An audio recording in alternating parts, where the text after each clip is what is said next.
श्री जगदीश प्रसाद गुप्ता छत्तीसगढ़ शासन में chief engineer के पद से रिटायर होने के बाद श्री द्वारिका महाराज स्मृति न्यास के तत्वाधान में श्री द्वारिकाधीश एवं बागेश्वर महादेव मंदिर का वर्ष 2005 में अपने पुत्रों इंजीनियर कुंजन गुप्ता और भुवन गुप्ता के सहयोग से अवंती विहार रायपुर छत्तीसगढ़ में निर्माण करवाया। श्रीमद् भागवत कथा, राम कथा, गीता तत्व, वेदांत आदियों के तात्पर्य को व्यासपीठ से कहने के कारण इन्हें शब्दों द्वारा आचार्य श्री जगदीश भी कहा जाता है।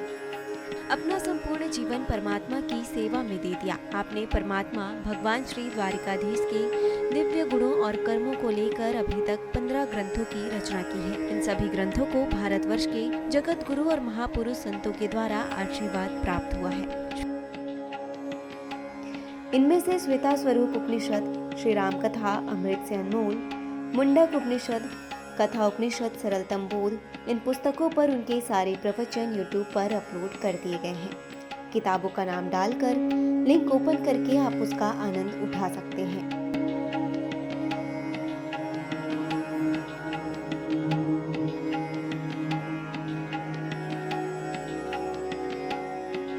उनके ग्रंथ श्रीमद् भागवत और वेदांत सार के चतुर्थ खंड का अष्टम विचार रामलीला का आश्रय का उद्बोधन सुन रहे हैं आप। हरि ओम।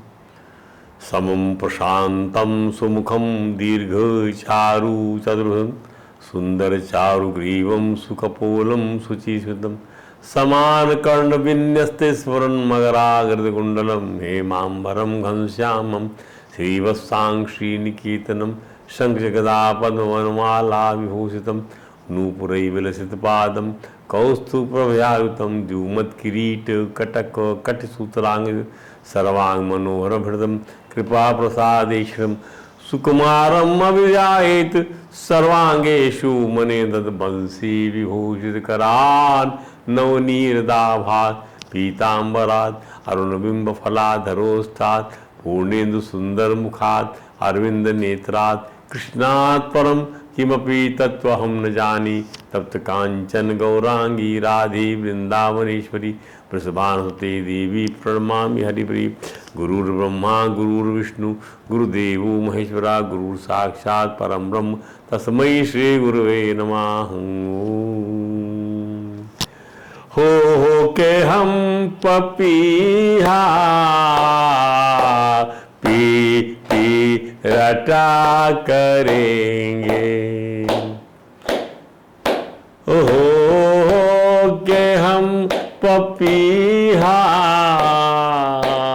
पी पी रटा करेंगे, तुम स्वाति बूंद बनकर प्यासों पे दया करना।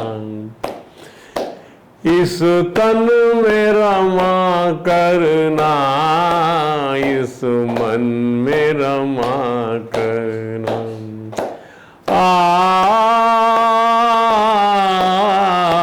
हम मोर बन के मोहन, हम मोर बन के मोहन नाचा करेंगे वन में, तुम श्याम घटा बनकर उस वन में उठा करना।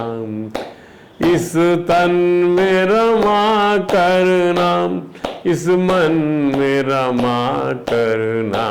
हम राधे श्याम तुमको इस जग में निहारेंगे, तुम दीन बंधु बनकर दीनों पे दया करना। इस तन में कमा करना, इस मन में रमा करना। बोलिए परात पर प्रवतिलोकी नाथ भक्त वांछा कल्पतरु भक्त वत्सल कृपण वत्सल शरणागत वत्सल भगवान श्री द्वारकाधीश महाराज की जय। भगवान श्री बांके बिहारी लाल की जय। भगवान श्री रास बिहारी लाल की जय। भगवान राधा दामोदर नाथ की जय। भगवान राधा कृष्ण सरकार की जय। श्री सद्गुरु भगवान की जय। समस्त गुरु भगवान की, श्री चैतन्य महाप्रभु जी महाराज की जय। देवर्षि नारद जी महाराज की, भगवान श्री व्यास जी महाराज की, परम भाग भगवान श्री सुखदेव जी महाराज की। जय जय श्री राधे, जय जय श्री श्याम। आइए श्रीमद् भागवत और वेदांत सार में हम आश्रय तत्व पर विचार करेंगे। हमने आश्रय को, श्री रास लीला को ही हमने आश्रय निरूपित किया है और इसको हमने अपने अष्टम विचार में इसको पिरोया है। श्रीमद् भागवत वेदांत सार खंड 4 में हमने अष्टम विचार के रूप में भागवत जी के अंदर में इसको जो है इसको निकालने के उपरांत में इसको पुस्तक में सजाया, सजाने के बाद में इसकी विवेचना किया, व्याख्या की और आज आपके सामने इसको रखते हैं। परमहंस भगवान सुखदेव जी महाराज परीक्षित से भगवान के विषय में कहते हैं। क्या कहते हैं, ध्यान से समझिए।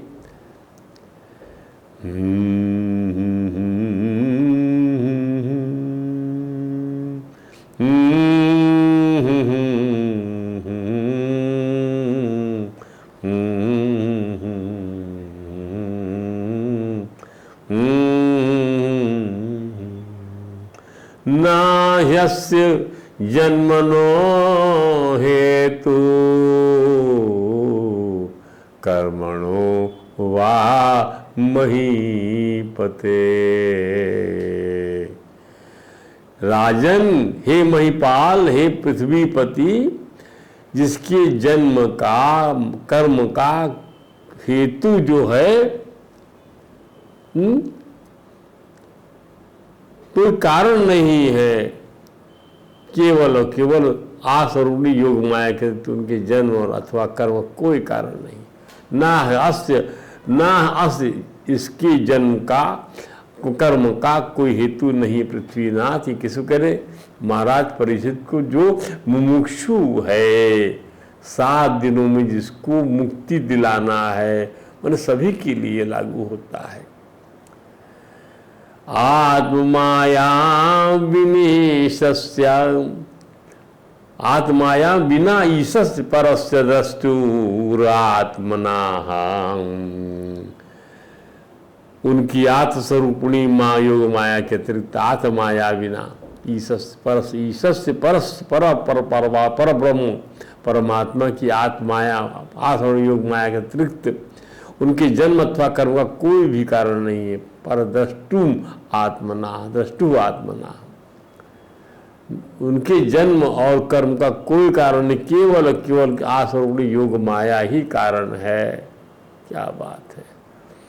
आप कभी भी विचार करने जब बैठे तो योग माया को साथ में रख के विचार करने बैठे, माने राधे राधे बोलना पड़ेगा। यन्माया चेष्टितम पुंसः स्थिति उत्पत्ति अप्याय ही अनुग्रहस्तनिवृत्तेरात्मलाभाय चेष्यते।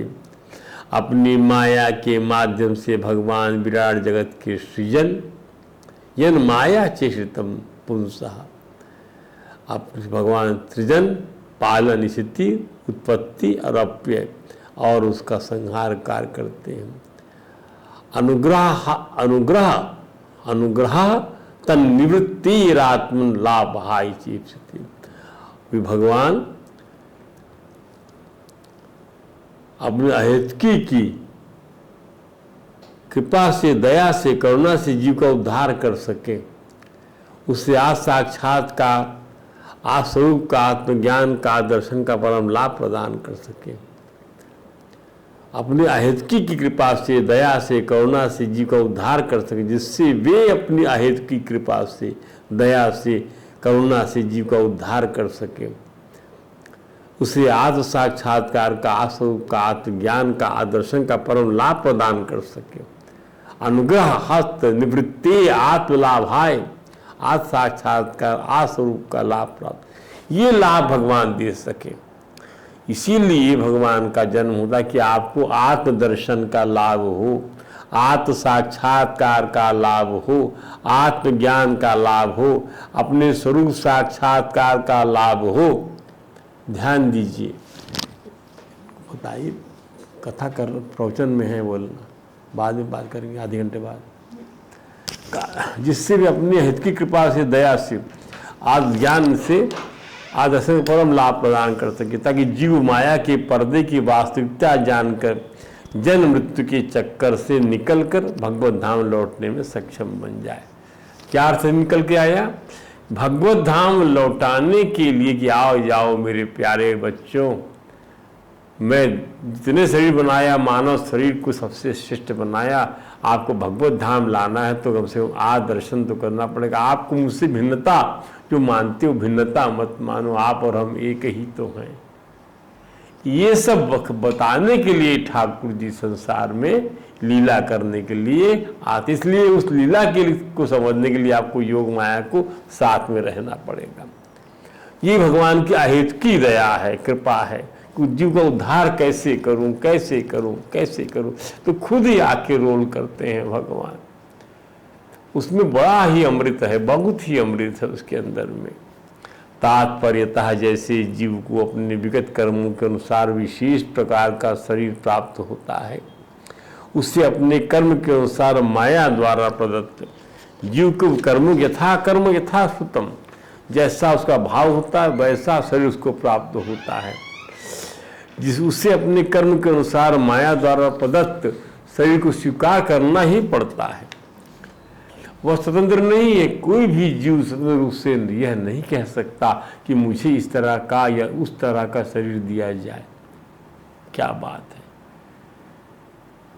आपकी दुकान नहीं है कि हमको ये पैसा लीजिए और हमको ये सामान दीजिए हमारे मन का। ना ना ना ना, ये वो दुकान है कि क्या काम करके आए हो।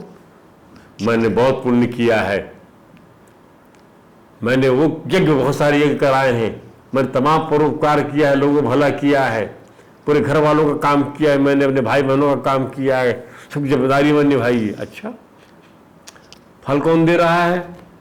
तुम खुद फल दे सकते हो उसका? नहीं, उसके फल का निर्धारण करते हैं भगवान। और तदनुसार यथा कर्म यथा श्रुतम, जैसा आपका स्वभाव बन जाएगा, जैसा लिंग शरीर के 17 तत्व में जैसा इंप्रेशन बन जाएगा, वैसा शरीर मिलेगा आपको, वैसा दिया जाएगा। भोग योनि, यानी इसको समझिए इस चीज को आप। बहुत सुंदर एग्जाम्पल दिया भगवान नारद ने कहा, जैसे एक कुत्ता भूख लगी है उसको और रोटी के लिए दर दर जा रहा है, तो उसको रोटी उसके भूख के अनुसार मिल जाएगी कि भूखा है। कोई उसकी भूख समझेगा तो उसको रोटी दे देगा, कोई नहीं समझेगा तो अरे पकड़ इसको, मार उसको, ऐसा बोल देगा। उसी प्रकार से जो कामाशय रहता है, कामाशयी जो जीव होता है, कामना से ग्रस्त जीव जो रहता है, वो भी जो है ऊंचे लोगों को, नीचे लोग को, नीचे लोग को, मध्य लोग को, ऊर्ध्व लोक को, निम्न लोक को, मध्य लोक में आता जाता रहता है। ध्यान दीजिए। और उसको जो प्रिय अप्रिय मिलता है, जो शरीर मिलता है, उसके अनुसार उसको भोगना पड़ता है। कर्म योनि मिली तो कर्म योनि, भोग योनि मिली तो भोग योनि मिली। ये सामान्य जीव की नीति है, जबकि भगवान की कोई बाध्यता नहीं है। मैं इसको कितना आपको समझाऊं भागवत में, इस चीज को मैं अभी जो बताया आपसे, देखिए कितना सुंदर समझाया गया है। भगवान देवर्षि नारद ने कहा, जो मैंने यथा छुरित परितः दीन सार में यहा गृहम गृहे चराना,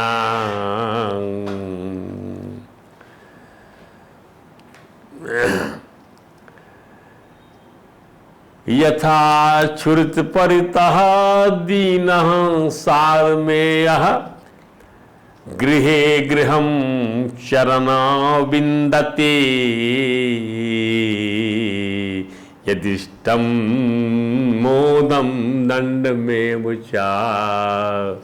घर घर जाता है, कहीं किसी के अंदर कोई भाव आता तो एक रोटी का टुकड़ा डाल देता है, और कोई इसको मार के भगा। उसी प्रकार से जीव तथा जीवा सयो तथा कामा शयो जीवो उच्च पचा उच्चा वचा पथा भ्रमण उपर्यधो वा मध्ये वायाति दिष्टम प्रिया प्रियम। कामाशय जीव जो है वह भी जो है ऊंचे लोक में, नीचे लोक में, मध्य लोक में आता जाता रहेगा। कहीं उसको जो है प्रीता मिलेगी, कहीं अप्रीता मिलेगी, कहीं उसके मनोकूल हिसाब से काम नहीं, उसका हिसाब किताब उसके मन के अनुसार नहीं होगा कि मुझे ऐसी बॉडी मिले, ऐसा घर मिले, ऐसी बीवी मिले, ऐसा बच्चा मिले, ऐसी नौकरी मिले, ऐसी चाकरी, कुछ नथिंग डूइंग। ये इसको समझिए, भगवान खुद प्रयास कर रहे हैं आपको साक्षात्कार कराने का। और जीव की स्थिति ये है, जीव मानने बैठा कि मैं जैसा चाहूं वैसा मेरे को मिल जाए। ऐसा मिलता है क्या? नहीं मिलता है। तो ये सामान्य नीति जीव की, जबकि भगवान की कोई बात नहीं।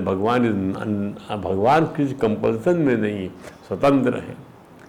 वे युग युग में साधुओं का उद्धार करने और धर्म की फिर से स्थापना करने के लिए, अपनी सत्य घोषणा के लिए सत्य धर्म का ही पालन करते हैं।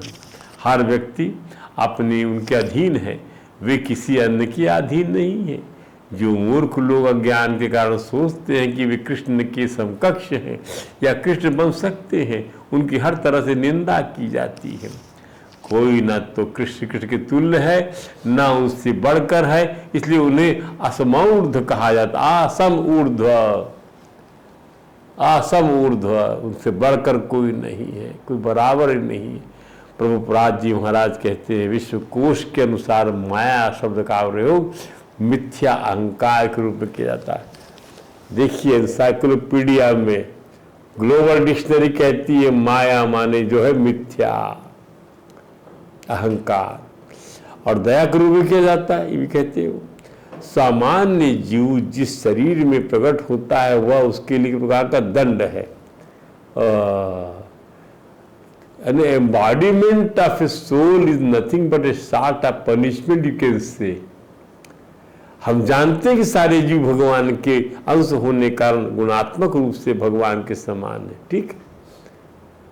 ममैव अंशे जीव लोके जीवभूता सनातना, मेरे ही गुणात्मक रूप से, परंतु सामर्थ्य के रूप में, सामर्थ्य परीक्षा में महान अंतर है।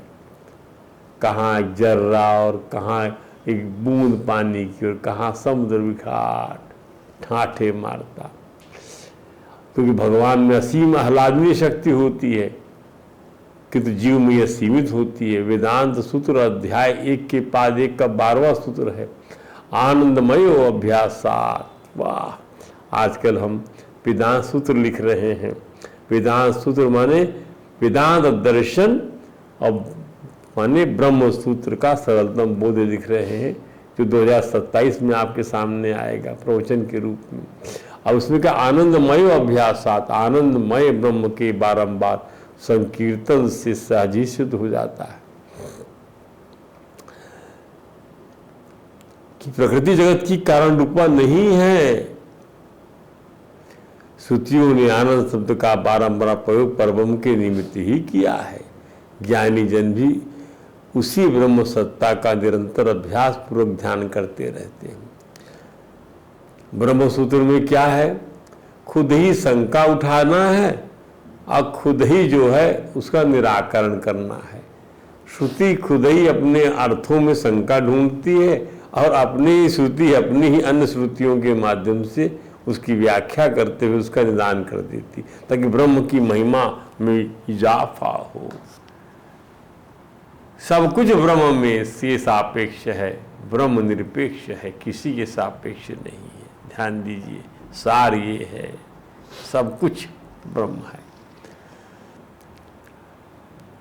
ज्ञानी जन भी उसी ब्रह्म सत्ता का निरंतर अभ्यास ध्यान करते रहते, उसी से उन्हें मोक्ष एवं ब्रह्मोत्पत्ति की प्राप्ति संभव होती। इसलिए ब्रह्म ही आनंदमय है, प्रकृति नहीं।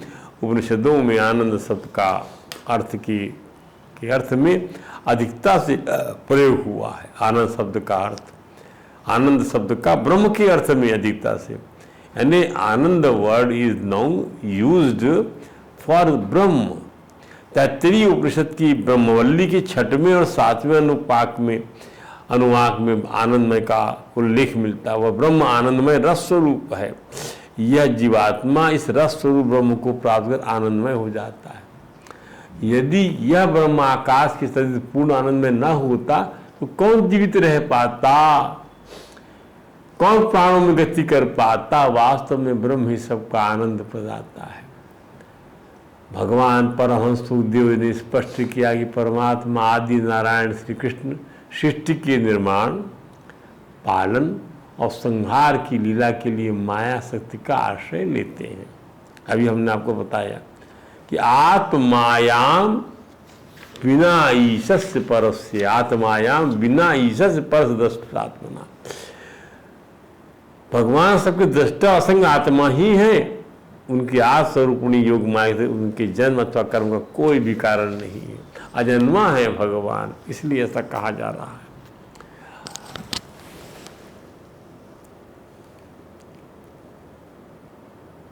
संसार पालन निर्माण की लीला के लिए माया आसक्ति का आश्रय लेते हैं और जीवों को इस माया से अलग कर अपने स्वरूप का ज्ञान कराने के लिए इसी माया को अनुग्रह शक्ति के रूप में स्वयं को प्राप्त करा देने वाली योग माया का आश्रय लेकर आनंद और रस की वृद्धि करने वाली लीला करते हैं। यानी क्या करते हैं कि इसी माया को अनुग्रह शक्ति के रूप में स्वयं को प्राप्त करा देने वाली, कि भगवान को प्राप्त करा देने वाली इसी माया शक्ति को योग माया के रूप में परिवर्तित कर देते हैं। कैसे भगवान, यानी माया वही है पर जो भगवान से को प्राप्त करा दे वो योग माया, ये भगवान ही करते हैं। और वह योग माया भगवान की लीलाओं में से की वजह से वो योग बनेगा। ये माया में योग तब लगेगा जब भगवान की कथा का आश्रय लेंगे आप। ध्यान दीजिए, इसको इस प्रकार से कहा गया क्या,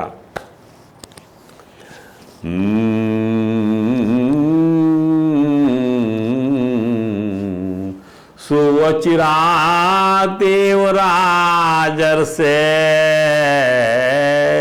अच्युत कथा सुधाश्रया। शीघ्र करिए, शीघ्र अच्युत बने भगवान श्री कृष्ण की कथा के अमृत का आश्रय ले लीजिए। क्या होगा उससे, श्रृण्वतः श्रद्धानस्य नित्यदा स्यात् अधीयताः।